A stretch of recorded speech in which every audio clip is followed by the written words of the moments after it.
In the quiet corridors of global finance, a war began without headlines, without troops, and without public votes. It unfolded in 1944 at Bretton Woods, where American policymakers like Richard Halstead engineered a system that placed the U.S. dollar at the center of the world.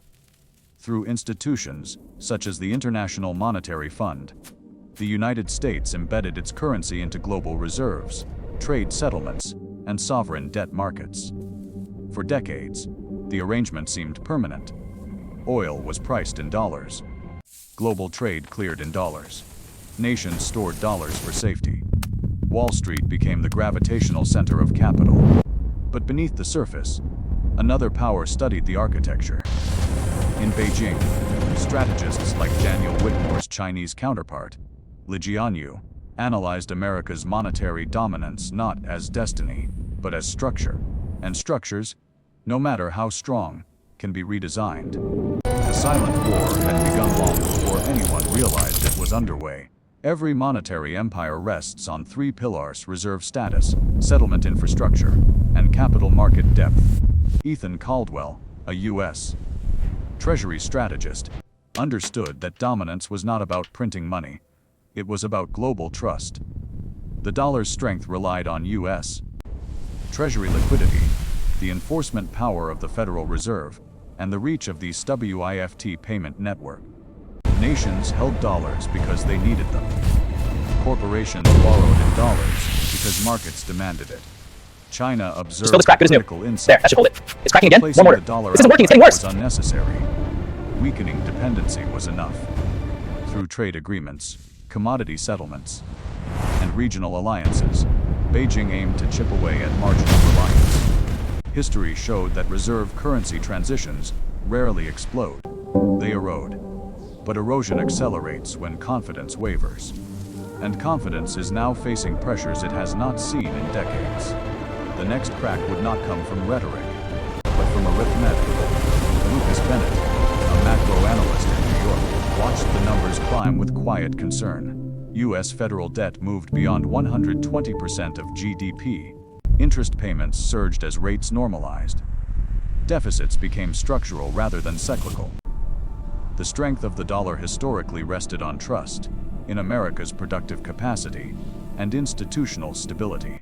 Yet rising entitlement obligations, aging demographics, and persistent borrowing shifted long-term fiscal projections. Still, the United States retained unmatched advantages: the deepest sovereign bond market, unmatched liquidity, and legal protections that global investors valued. No rival offered comparable scale, but monetary empires do not fail when they are weak. They falter when they are overstretched. China did not need America to collapse. It only needed Washington to continue expanding obligations faster than revenues. If the debt trajectory continued upward, the dollar's dominance would not shatter, but it might slowly thin. And thinning changes global incentives. In Beijing, The tower stands firm as always. Yes, no sign of any shifts. Strategy. Good. The People's Bank The market of China remains stable. quietly Exactly. expanded renminbi trade settlements with energy exporters and emerging economies. The Cross-Border Interbank Payment System, or CEPES, provided an alternative channel for cross-border payments outside Western control. China accumulated gold reserves. It deepened bilateral swap agreements. This toolbox embodies optionality with its multiple interchangeable components. For example, this red module can adapt to configure on the fly, like this. This flexibility is key to strategic agility. Collectively, they reduced dependency. Unlike the United States, China maintained capital controls. Its currency was not fully convertible. Transparency concerns limited investor enthusiasm. Yet Beijing's objective was not immediate replacement, it was strategic optionality. Each incremental adjustment shifted a fraction of global flows. The question was not whether China could dethrone the dollar tomorrow. The real question was whether gradual diversification could, over time, reshape the system's center of gravity. Sanctions became a defining tool of modern statecraft. When the United States restricted access to dollar clearing and froze foreign reserves, analysts like Carter Reynolds recognized a new dynamic money had become a geopolitical weapon. The global system, once perceived as neutral plumbing, now carried political risk. Countries observing these measures recalculated exposure. Holding reserves in dollars suddenly implied Adding US dollars to our additional reserves access. and gold for stability. China Next, capitalized euros for on balance. this shift Completing with Japanese by yen. presenting alternatives framed around sovereignty and insulation. Nations wary of potential restrictions began exploring diversified reserve baskets and non-dollar trade channels. The US still controlled the dominant rails, but power used visibly can accelerate hedging behavior. Reserve currency decline rarely begins with rejection. It begins with precaution, and precaution spreads quietly, often before markets fully recognize its scale. The silent war intensified, not through confrontation, but through caution. Despite mounting fiscal concerns, Wall Street remained the fortress. American equity markets dwarfed competitors in liquidity and innovation. U.S. Treasury securities provided the world's benchmark safe asset. Investors trusted enforcement under the U.S. Constitution and independent courts. China's bond markets expanded rapidly, yet foreign participation remained constrained by regulatory uncertainty and capital mobility limits. While Beijing sought credibility, trust cannot be decreed. It must be earned over decades. Financial gravity depends on depth. The United States offered scale that no rival matched. Yet even fortresses face pressure when internal obligations grow.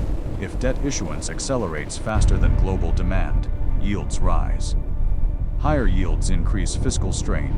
Fiscal strain tests confidence.